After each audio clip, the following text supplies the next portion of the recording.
அது ஒரு பிரம்மாண்ட அறிமுகமாக இருக்கவில்லை. வெகு யதார்த்தமாக துணை நடிகர் போன்று அத்திரைப்படத்தின் 46 நிமிடத்தில் அவுட் ஆஃப் போக்கஸிலிருந்து அந்த முகம் திரையில் தோன்றும். அந்த கதாபாத்திரம் பேசும் முதல் வசனம் மலர். மலர் மலர் மலர். ஆம், சாய் பல்லவியின் அறிமுக காட்சி அது. அதற்கு முன் சின்னத்திரை நிகழ்ச்சிகள் மூலமாக பிரபலமாகி இருந்தாலும், வெள்ளித்திரையில் துணை நடிகையாக ஓரிரு படங்களில் நடித்திருந்தாலும் அதுதான் அவரது அறிமுக காட்சி. திரை ரசிகர்களின் மனதில் ஆழப்பதிந்த காட்சி. So I'm Malar, Abby Tissue System Analysis and Design this semester.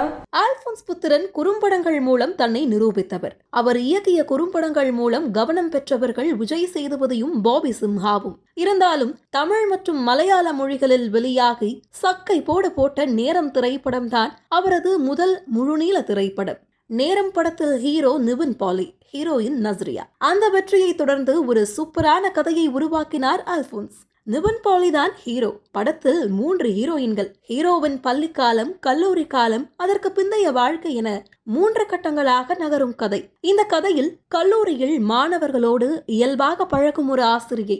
இளம் வயதுடையவர், இயல்பான கிராமத்து அழகி, நன்றாக நடனமாடத் தெரிந்தவர். இந்த கதாபாத்திரத்தில் நடிக்க அசின் பொருத்தமாக இருப்பார் என முடிவெடுத்து நிவின் பாலியிடம் தெரிவித்தார் அல்போன்ஸ் புத்திரன். அசின் அப்போது பாலிவுட் பக்கம் தனது கவனத்தை செலுத்தி பிஸியாக இருந்ததால் இவர்களால் தொடர்பு கொள்ள இயலவில்லை. அப்போதுதான் ஒரு தனியார் தொலைக்காட்சியில் உங்களில் யார் அடுத்த பிரபுதேவா எனும் நடன நிகழ்ச்சியில் ஆடிய பெண்ணின் நடன அசைவுகளும் முக பாவனைகளும் அல்போன்ஸ் புத்திரன் கண்ணில் பட்டது. அவருக்குள் ஒரு உற்சாகம். யார் இந்த பெண்? இவர்தான் கல்லூரி விரிவுரையாளர் கதாபாத்திரத்திற்கு பொருத்தமானவர் என முடிவு செய்தார் அல்போன்ஸ். அந்த பெண்ணை தேடும் படலம் தொடர்ந்தது. அவர் கோவை மாவட்டத்தை சேர்ந்த சாய் பல்லவி எனும் விவரம் தெரியவர அவரது தொடர்பு எண்ணையும் பெற்றுவிட்டார் அல்போன்ஸ். அது 2014ஆம் ஆண்டு ஜார்ஜியாவின் திபிலிசி நகரம். அங்குள்ள மருத்துவக் கல்லூரியில் 1ஆம் ஆண்டு மருத்துவம் படித்துக் கொண்டிருந்தார் சாய் பல்லவி. அல்போன்ஸிடமிருந்து அழைப்பு. ஆனால் சாய் பல்லவி நம்பவில்லை. மெகா ஹிட் அடித்த அறிமுக இயக்குனர் கண்டம் தாண்டி அழைத்து நடிக்க வாய்ப்பு தருகிறாரா? இல்லை, இது யாரோ தன்னிடம் பிராங்க் செய்கிறார்கள் என மறுத்துவிட்டார். அல்போன்ஸுக்கு அதிர்ச்சி. ஆனால் விடவில்லை. மீண்டும் அழைத்தார். மீண்டும் அழைத்தார். இறுதியில் மலர் டீச்சர் கல்லூரி விடுமுறை நாட்களில் மட்டும் நடிக்க ஒப்புக்கொண்டார். தனது 23வது பிறந்த நாள் கொண்டாட்டம் சாய் பல்லவிக்கு மறக்க முடியாத நாளாக அமைந்தது.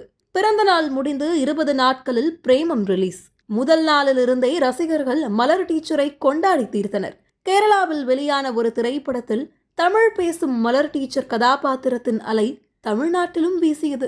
உங்க பேரு? கோயா. கோயா. டீச்சர்மாரோடு பரவாயில்லட்டா டீச்சரே. சொல்ல மாட்டேன். யார் அந்த சாய் பல்லவி என மக்கள் தேடத் தொடங்கினர். அந்த அலை கரை திரும்புவதற்குள் அடுத்த ஹிட் கலி. அதாவது மலையாள மொழியில் கலி என்றால் கோபம். தனது அன்பான கணவரின் அடங்காத கோபம் ஏற்படுத்தும் விளைவுகள் தான் படம். கணவனாக துல்கர் சல்மானும் மனைவியாக சாய் பல்லவியும். படத்தில் துல்கர் சல்மானுக்கு சரிநிகராக நடிப்பில் தனது இன்னொரு பரிணாமத்தை வெளிப்படுத்தி இருப்பார் சாய் பல்லவி. நின்ன கெட்டான். அடுத்து 2017இல் ஷேகர் கமுல்லாவின் ஃபிதா திரைப்படம் மூலம் தெலுங்கில் அறிமுகமானார் சாய் பல்லவி. வருண் தேஜ் கதாநாயகன். அழகான காதல் கதை. பாக்ஸ் ஆபீஸில் வசூல் சாதனை படைத்த இந்த படத்தின் வெற்றிக்கு சாய் பல்லவியின் பங்களிப்பை மறுக்க முடியாது. தெலுங்கு ரசிகர்கள் அதிகம் மேக்கப் இல்லாத இந்த இயல்பான அழகியின் நடிப்பிற்கும் நடனத்திற்கும் சொக்கி போயினர். 2018ஆம் ஆண்டு தியா படத்தின் மூலம் தமிழ் திரைப்பட நாயகியாக அறிமுகமானார் சாய் பல்லவி. ஏஎல் விஜய் இயக்கிய இப்படத்தில் சாய் பல்லவியின் நடிப்பு விமர்சகர்களால் பாராட்டப்பட்டது.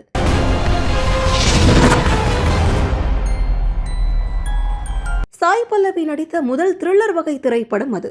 ஹீரோவை காதலிக்கும் குறும்புக்கார பெண் கதாபாத்திரங்கள் மட்டுமின்றி மிரள வைக்கும் நடிப்பும் தனக்கு கைவந்த கலை என தியா படத்தின் மூலம் நிரூபித்தார் சாய் பல்லவி.